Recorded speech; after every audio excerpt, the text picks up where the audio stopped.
This is Spotlight, WMFE's arts, culture, and entertainment segment. The spotlight is on now. This week, WMFE is reporting on some of the issues surrounding Florida's new immigration law, SB 1718. It took effect at the beginning of July.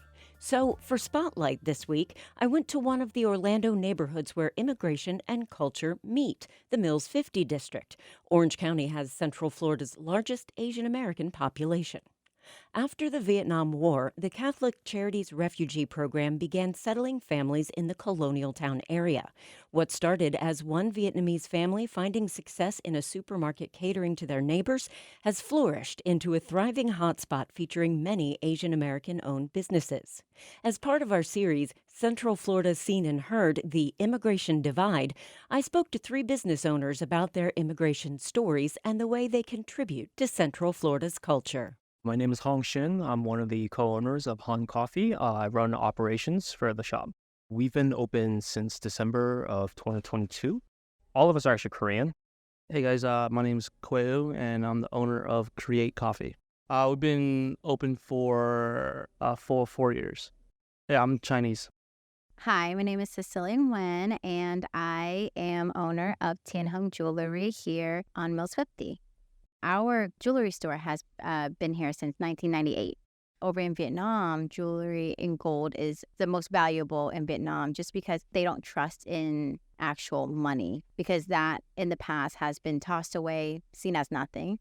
Gold is the only tangible thing that they feel that they can trust in and actually be able to flee the country or whatever it is that they need to trade with. That's the only thing that they can use to trade. Hong Shin is a co-owner of the 8-month-old Korean coffee shop, Han Coffee. He sits with me in the busy shop and tells me the story of how he ended up here. I was actually born overseas in Korea, came here when I was 3 years old. I actually told myself I'd never own my own business because of the hardship that I saw, because I had to work for my parents. I did everything with them, grew up kind of with them then. But then as I got older, I realized that's how you grow. That's how you become successful in America. Like, you run your own business.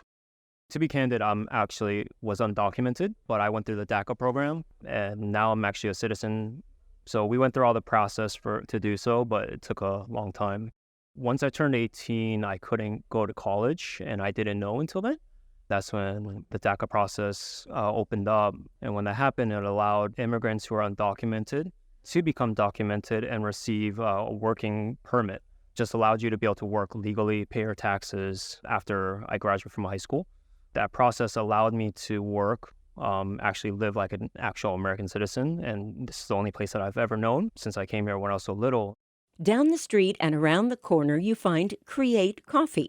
Qreate is spelled with a Q as a nod to owner Quay Hu, who has crafted a sort of arty hybrid business model. He's a photographer, and his equipment stays set up and ready, taking up a good chunk of the cafe. My two passions are coffee and travel photography, or just photography in general. And I traveled across the world and across the nation, and I visited a lot of coffee shops and where I used to basically do a lot of my work. So I grew a passion for coffee itself, and I wanted to bring a community with like minds, so in the creative community and coffee community together.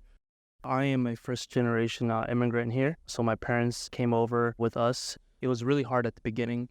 My father went through a lot of struggles just trying to find his footing in regards to working. He started working with my uncle in the restaurant business until he was able to save up. Is when we actually moved on to our own, and he opened his own space. My parents barely spoke English, very broken English, so we had to do a lot of translating. We were kind of forced into running the business, making sure orders are in. You learn really quick. Because you're just kind of thrown into it and you don't really have a choice, because when you come into this country nothing, you kind of have a sense of urgency. You kind of work harder. You work hard for everything you get. So, I mean, giving up is not really an option. You have to do what you have to do to survive at that time. Back on Mills-50's Main Street, Colonial Drive, you can't miss Tien Hung Supermarket, a neighborhood staple for decades. Inside the supermarket, Cecilia Nguyen owns a jewelry store of the same name. When my father had a stroke in 2006, I was second year in college. I have 6 other siblings that all live and have business in the area. But because they already have a business in the area, they couldn't help my parents with the jewelry store. So I started helping out and fell in love with it. And that's why I'm still here today, 20 years later. So there's a gap between me and my sister right before me. Her and I are 16 years apart because my parents were separated in the war. So my 6 siblings were born in Vietnam. I was the only one born here in America. My siblings being older, they were in their teens to 20s, can't go back into school. So what's the next thing? Find something that you're good at and open a business. So that's what they did. After my dad came over here from the war, he was working at a print shop. He worked closely with his sponsor to be able to sponsor my mom and the siblings over here. So it took 9 years. And then after that was when I was born. So I was kind of like the accident makeup child. I don't know what you want to call it, love child. After all that. But we actually still keep in touch with them, the people that sponsored us. You kind of have to establish your work history to see how sustainable you are in order to bring your family over. My family is so big, it definitely took a long time. My brothers actually were afraid that they were not going to be able to be sponsored over. They left a year or two ahead through a boat in the middle of the night, one of those type of things, and landed in Thailand. They were reunited with my father only months before my mom and my sisters were able to come over. And we actually have the photos of the day they all met for the first time at the airport. You know, people sometimes are like, oh, wow, you guys own your own businesses and things like that. But it was something that was a drive. It's a drive because you came from nothing, really nothing. I'm getting emotional. Do you need a minute? I'm so sorry. I think about my dad. I mean, it's a touchy subject. Okay, sorry. The impact it has is literally the fire that gives us the drive to be better every day. And it wasn't easy. So when people say like, wow, you guys have businesses, your family is doing so well, it was challenging. It was proving ourselves to show everybody that we belong here and that we will make a difference, and we have made a difference. I asked each of the business owners how their backgrounds influence the products they offer and what cultural touchstones they're sharing with the larger community. Hong Shin of Han Coffee says at first he was wary of involving his culture at all. Originally, we didn't want to tap into our ethnicity. It wasn't really in our purview. We never imagined we should even tap into it. We're a little more kind of take the back seat, and we don't like to be too out there. But then we were reached out by Daily Coffee News. And so at the time, they asked us, what in your menu or the concept, what makes it Korean?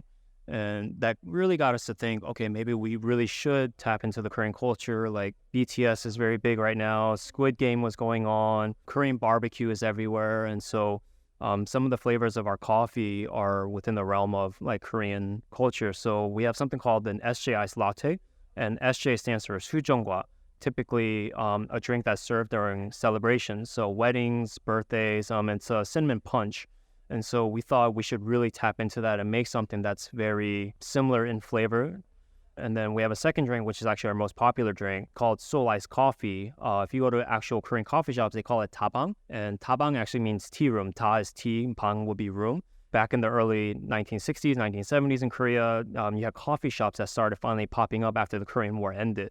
And that's where a lot of scholars and people met, and artists. They'll meet in these tea rooms, they enjoyed coffee. And so we want to kind of tap into that, but make a twist on it. And it's kind of our homage to what came about back in the 70s.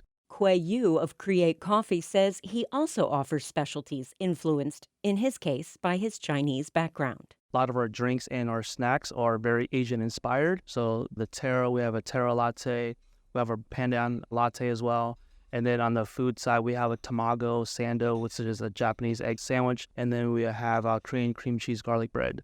Cecilia Nguyen's large family and its multitude of businesses influences the culture in ways from wedding dresses to healthy teeth. We have a bridal store, Lily's Bridal. It has 2 locations going into 3 locations now. At Hong Restaurant, which is at the corner here of Mills and Colonial. That's my other sister. We have hair salons. My sister-in-law has a tailor shop here on Mills. Even in the medical field, my brother-in-law has a dental practice. So yeah, we touch a little bit of everything. All three business owners have a reverence for the Mills-50 area and its importance in Orlando. Growing up here, we always came to the Mills-50 area to eat, but now it's grown so much where a lot of second-gen, third-generation immigrants are coming in, opening up their own businesses. And so this Mills-50 area, it's become kind of a landmark for Orlando. So now when friends visit, we tell them this is where you want to hang out, this is where you should stay. But we would love to expand out so that we can provide our Korean ethnicity and our culture and products to, other parts of Orlando. Man, Mills-50 is a very special place because when we first moved here, we wanted food that represents, what we like, what we enjoy. Part of the reason why I really enjoy and like this area is because of the concepts that were in here. And it seemed like this neighborhood, Colonialtown, and this whole entire area was very open-minded. This Mills and Colonial area, when you come here and you actually go into the stores, I feel like it's a part of home. It's not a touristy place as what you think. It's actually us bringing our culture. And then what I love about Orlando is that it's so open to the culture that we are showing. So it kind of is like this great balance that we have. I feel that it is truly everyone showcasing our culture and then everyone embracing it on the other end. So that's what makes it so special. That was Cecilia Nguyen of Tien Hung Jewelry, Quay Hu of Qreate, and Hong Shin of Han Coffee. This production of Spotlight is part of our series, Central Florida Seen and Heard, Immigration Divide. Spotlight is a production of 90.7 WMFE News. Editorial guidance this week from Latoya Dennis. Support for Spotlight comes from our listeners. I'm Nicole Darden, Creston. Thanks for listening.